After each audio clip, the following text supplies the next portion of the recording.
प्रभाग क्रमांक 33 मधून स्वतंत्र उमेदवार म्हणून उभा झालेला आहो आणि स्वतंत्र म्हणून झालेला होतो, पण आता काही पक्षांनी मला पाठिंबा दिलेला आहे, ज्याच्यामध्ये सागरभाऊ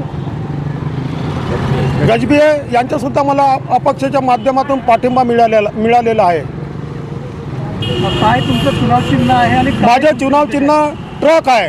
हे ट्रक या प्रभागामध्ये सर्व लोकांना ज्या मूलभूत गरजा आहेत, मूलभूत समस्या हे सोडवण्याकरता या ट्रकच्या माध्यमातून लोकांच्या समस्याचं निराकरण करण्यासाठी मी तयार झालेला आहोत।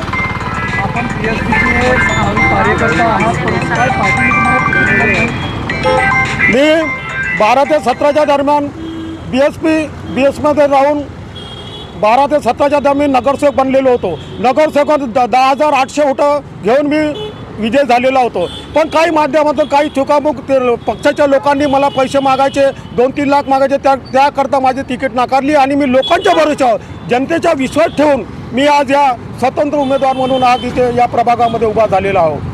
काय समस्या प्रभागाच्या आहेत ज्याकडे तुम्ही काम करणार आहात? प्रभागाच्या समस्या अशा आहेत, समस्या अशा आहेत की ह्या व्यक्तिगत समस्या, कारण रोड, लाईट, पाणी, ड्रेनेज वगैरे सर्व झालेले आहे। माझ्या माध्यमातून ज्यावेळेस मी नगरसेवक होतो त्यावेळेस रोड वगैरे, लाईट, ड्रेनेज, शिवर लाईन हे पूर्ण कंप्लीट झालेलं होतं, पण आज जी समस्या मागच्या वेळेस झालेल्या होत्या त्या समस्या अजून या ज्या नगरसेवक करंटमध्ये जे नगरसेवक होते त्यांनी काहीच केलेलं नाही, पण 4 वर्षामध्ये नगरसेवक नसताना सुद्धा लोकांच्या समस्या सोडवण्याचं काम मी त्वरित केलेलं आहे। या प्रसंगी तुम्ही या प्रभागाच्या जनतेला काय आवाहन करा?